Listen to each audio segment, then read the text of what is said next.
Olá, amigos! Estamos de volta aqui com o nosso módulo intermediário do curso de Conhecimentos Bancários 2015. Um curso atualizadíssimo para você. E cada vez que a gente vai gravando as aulas, a gente vai vendo que há novidades através das resoluções do CMN, através das cartas circulares e discirculares do Banco Central, que a gente vai acompanhando e lendo no dia a dia, vai vendo as novidades e vai já alterando o material para deixar tudo atualizado para você, ok? Nós vimos nas duas aulas anteriores uma revisão de mercados, não é? De mercado financeiro, os 4 tipos de mercados que compõem o mercado financeiro. Então a gente viu em forma de revisão, afinal a gente já tinha visto esses mercados lá no módulo básico, mas agora você vai entender por que nós vimos esse tipo de mercado. É porque a partir de agora, a partir dessa aula, nós vamos estudar bancos. Incrível! Hoje em dia, alguns editais para concursos de bancos não estão mais pedindo os bancos um a um. Geralmente pedem apenas os principais, bancos comerciais, bancos múltiplos.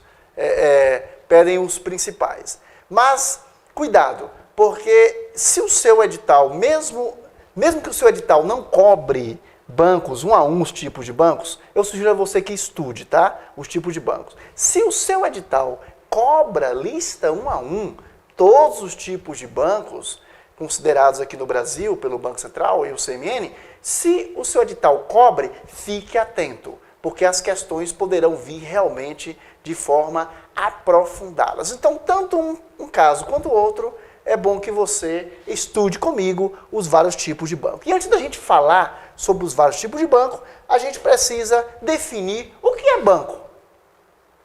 Por quê? Como diferenciar, por exemplo, uma padaria de um banco? Você deve estar dando risada agora. Ah, professor, claro que padaria é diferente de banco, professor. Padaria vende pão, né? E banco vende dinheiro. Mas não é sobre isso que eu estou te dizendo. Eu estou querendo que você entenda a essência da coisa. Por que banco vende dinheiro e não pão? Por quê? O porquê do porquê? Porque realmente a gente pode definir uma instituição como banco. Olha, pessoal, uma instituição será banco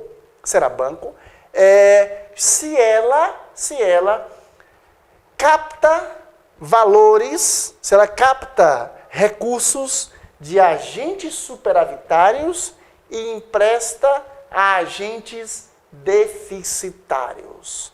Se ela faz esse tipo de coisa, utilizando estruturas tradicionais de um banco, ela é banco. E agora você deve estar se perguntando, professor, é necessária essa definição? Sim. Por exemplo, vou dar um exemplo aqui para você, uma hipótese, mas que já foi vista no passado, tá? Então já não é mais nem hipótese, é um fato. O Banco Central é quem fiscaliza as instituições financeiras, inclusive as instituições financeiras bancárias, bancos. O Banco Central é quem fiscaliza, vocês sabem disso já que a gente já viu lá no módulo básico. Muito bem, todo banco ele tem que ter autorização e tem que cumprir uma série de exigências para se tornar banco. Se alguém quer montar um banco, se um grupo de pessoas, de empresários, deseja montar um banco, ele tem que cumprir uma série de requisitos, de pré-requisitos para se tornar banco. E a atividade dele será essa, captar de agentes superavitários e emprestar a agentes deficitários, ou financiar. A gente diz emprestar na forma básica, né? Emprestar, financiar, praticar outros serviços bancários, ok. Mas é importante a definição por quê, professor? De repente você insiste em se perguntar. É porque, imagine que alguém esteja praticando atividades bancárias, uma instituição esteja praticando atividades bancárias, mas sem autorização do Banco Central. Ora, para que o Banco Central fiscalize e perceba que se trate ali de um banco de fato, não é de direito porque não está autorizado, mas é um banco de fato, ou seja, tem uma instituição ali, imagine aqui que um grupo está fazendo empréstimo de dinheiro em um bairro grande ou em uma favela, fazendo empréstimo de dinheiro a juros, praticando uma agiotagem, digamos assim, coletiva. Imagine.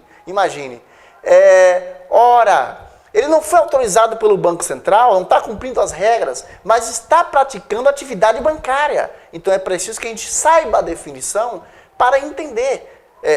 De repente há um grupo praticando atividade bancária de fato e não de direito, né? Porque não está autorizado. Então a gente precisa saber o que é atividade bancária. O que é banco, então? Qual é a definição básica de banco? Banco é a instituição financeira autorizada pelo Banco Central a captar recursos de agentes superavitários e repassá-los para agentes deficitários, cobrando para isso taxas, obviamente, juros e construindo aí o seu spread, que é a diferença entre a taxa de captação e a taxa de empréstimo. A gente vai falar sobre isso ainda nesta aula, ok? Muito bem. A gente viu para que serve o sistema financeiro, lembra? A gente viu o fluxo real que famílias, empresas, governo e resto do mundo, que a gente simplificou, famílias e empresas, elas trocam bens e serviços, fatores de produção, já falamos sobre isso lá no módulo básico. A gente viu que as famílias, por exemplo, elas vendem o principal fator de produção, que é o trabalho, a mão de obra, para as empresas. Em contrapartida, as empresas vendem bens e serviços para as famílias. Esse é o fluxo real, família e empresa. No fluxo monetário, por que fluxo monetário? Porque esses fatores de produção, esses bens que são negociados aí entre famílias e empresas, são negociados, são mensurados em dinheiro, né? Então, salários e aluguéis, gastos das famílias quando compram os produtos das empresas e assim por diante. Então, esse é o fluxo monetário. Você deve estar se perguntando, professor, o que isso tem a ver agora com banco? O que isso tem a ver com banco? Muito bem, é porque o banco ele vai intermediar esse fluxo monetário. Esse dinheiro passa pelo banco. Quando o governo está distribuindo dinheiro, jogando dinheiro no mercado, falando aqui da forma bem bruta, bem física mesmo, através da Casa da Moeda, a fabricação do dinheiro na Casa da Moeda, depois esse dinheiro novo, digamos uma nova moeda, como tivemos no Brasil diversas. Ele sai da Casa da Moeda, aí o Banco Central ele promove a distribuição para os bancos desse dinheiro. Então, os bancos são quem, na verdade, os bancos conduzem esse fluxo monetário, justamente nessa intenção de captar de superavitários e emprestar ou financiar deficitários.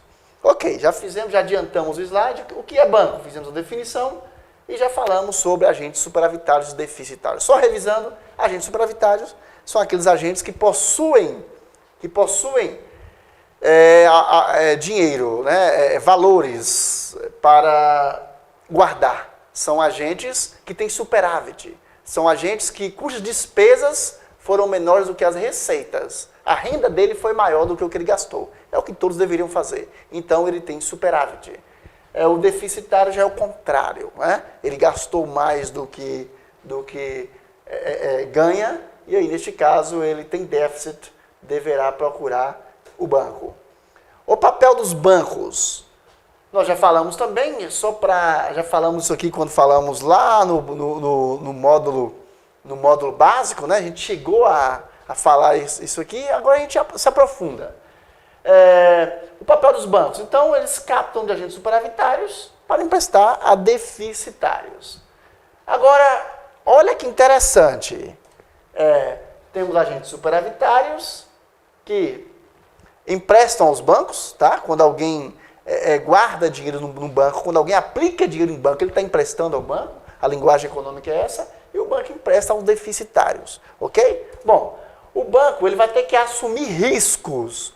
Lembra que aqui trata-se de mercado de crédito, ok, pessoal? Quando a gente está falando de bancos, especialmente bancos comerciais, bancos múltiplos com carteira comercial, como veremos aqui, estamos falando de mercado de crédito, tá? E esse mercado tem riscos, e como nós vimos, Quem assume o risco no mercado de crédito são as instituições financeiras, os bancos.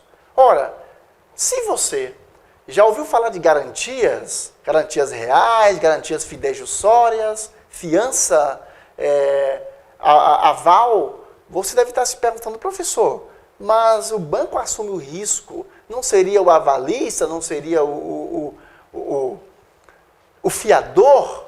Olha, ainda assim o banco vai estar assumindo o risco. Imagine que o fiador também não pague, que o avalista também não honre o compromisso do avalizado, ok?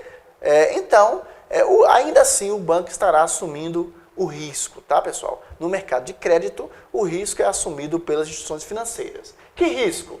Risco de liquidez, e esse risco de liquidez é o risco justamente do banco ficar sem o dinheiro ali para trabalhar, o risco de liquidez. Risco de insolvabilidade, né? A insolvência, na verdade, é que eu aproveitei o mesmo slide que eu utilizei para dar um curso para um pessoal em Angola. E lá em Angola, eles, no português de Portugal, eles falam insolvabilidade, preferem falar insolvabilidade em vez de insolvência, tá? Mas tudo bem, risco de insolvabilidade, risco de insolvência, tá? Entendam aqui, insolvência. Aqui na sua prova aqui no Brasil, dificilmente você verá insolvabilidade, você vai ver insolvência. Então, risco de insolvência e o risco sistêmico. Então, se um banco cai em risco de liquidez, se ele tiver, por exemplo, uma inadimplência muito elevada, essa inadimplência pode levar a um risco de liquidez, tá? O banco ficar com dinheiro abaixo do que recomenda o Banco Central. Isso pode levar a um risco de insolvabilidade, um risco de insolvência, ou seja, fazer com que esse banco também fique insolvente, fazer com que esse banco não consiga honrar seus compromissos, ok? Bom, esta combinação de risco de liquidez e risco de insolvência pode levar ao risco sistêmico, tá, pessoal? Que é o risco de todo o sistema. Esta é a preocupação, por exemplo, dos bancos centrais no mundo inteiro. Daí, as regras do sistema financeiro serem muito rígidas. O nosso sistema financeiro, como eu já disse em aulas passadas, ele é um dos sistemas mais rígidos do mundo, tá? E mais seguros. Justamente, não ri não, que é verdade, tá? O que eu estou falando é verdade. Temos que nos orgulhar do nosso sistema financeiro, tá? Ok, vamos lá. Por que vários tipos de banco? Interessante. Você deve estar se perguntando também, professor, por que vários tipos de banco? Já que, se é banco, ele vai captar de agentes superavitários e emprestar ou financiar agentes deficitários. O que vai diferenciar um banco de outro? Por exemplo, um banco comercial de um banco de investimento. O que vai diferenciar? Vamos lá? Por que vários tipos de banco? Meios usados para diferenciar um tipo de outro. A captação ou não de depósito à vista e a forma com que captam os depósitos. Olha, muito interessante isso aqui. Eu vou até repetir para você. São essas duas situaçõezinhas que vão nos ajudar a diferenciar um banco do outro. Então, todos os bancos que serão estudados aqui, eles captam de agentes superavitários e emprestam ou financiam agentes deficitários, tá? Então, todos os bancos que vão ser estudados aqui fazem essa intermediação entre superavitários e deficitários, tudo bem? Todos. Mas o que diferencia cada um deles, né? O que vai diferenciar cada um desses bancos que serão estudados ao longo das próximas aulas? Bom, o fato dele captar ou não depósito à vista e a forma com que eles captam esses depósitos. Esse depósito à vista, em alguns bancos, por exemplo, eles são livremente movimentáveis. Ou seja, o banco capta o depósito à vista e ele capta de A, empresta para B e assim por diante. Não há um destino vinculado, um destino obrigatório para esse depósito. Então, o depósito à vista é livremente movimentável, o banco capta e ele pode emprestar da forma que ele bem entender. Diferente, por exemplo, de alguns tipos de depósitos, como poupança, algumas captações em que o banco tem que dar um destino que a lei, as resoluções do CMN exigem. ok? Bom, então atenção, de novo, a gente vai diferenciar os bancos através disso aqui. A gente vai ver a forma com que eles captam esses recursos e a gente vai ver se eles captam ou não depósitos à vista. Professor Jusilândio, mas existe banco que não capta depósito à vista? Sim. O banco não mantém conta corrente, ele não capta depósito à vista, livremente movimentável.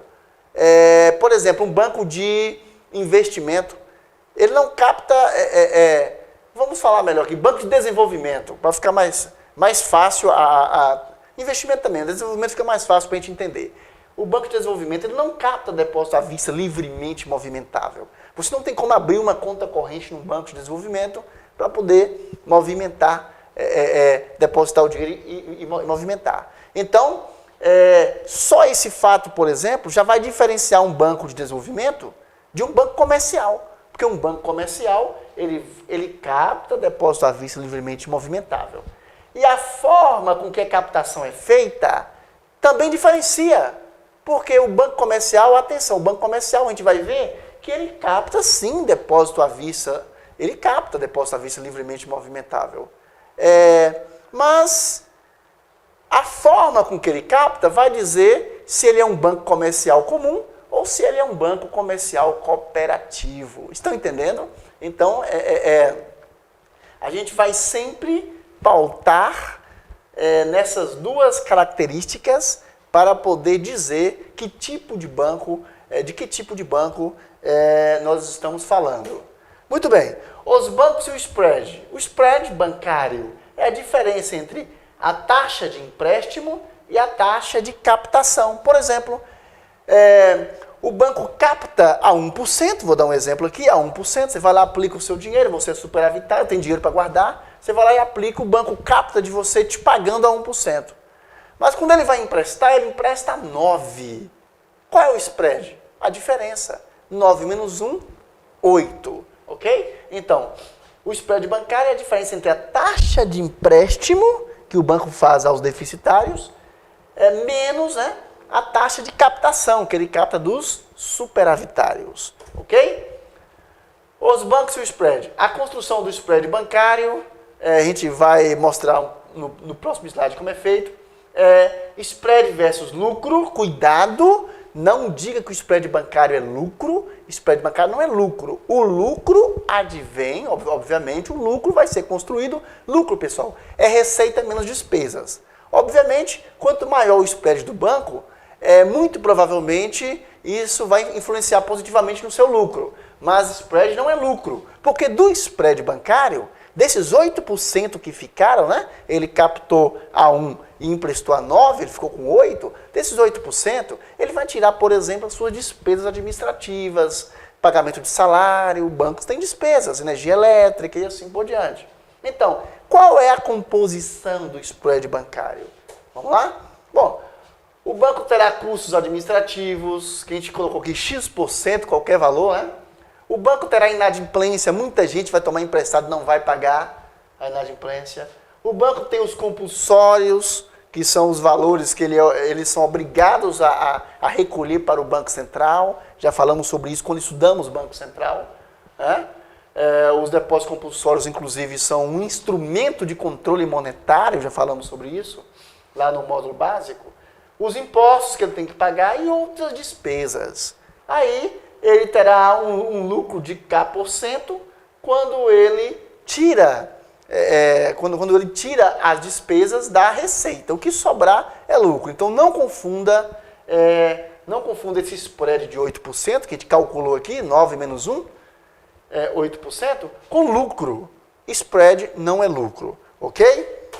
Muito bem. Espero que você esteja gostando mesmo desse nosso módulo intermediário. Eu quero só dar um conselho aqui. Primeiro conselho, você precisa, esse curso é feito para quem leu o livro, para quem está lendo o livro, tá? Claro que quem não tem o livro vai conseguir entender muita coisa aqui, mas o livro te ajuda bastante. Por exemplo, eu gostaria que agora, antes de ver a próxima aula, você abrisse o seu livro, pegue aí, por favor, na página 102 e lesse é sobre bancos comerciais, tá? Onde eu falo aí sobre bancos comerciais.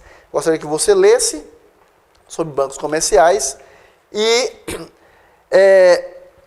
uma dicasinha para você, ao longo das explicações no livro sobre cada tipo de banco, eu coloquei na segunda edição, não me lembro se na primeira tem, eu coloquei exemplo de sites, sítios na internet, sites na internet de bancos. Isso é importante porque quando a gente fala de banco comercial, o cliente, o aluno, ele entende. Muitas vezes ele é até cliente de um banco comercial. Vou dar um exemplo aqui.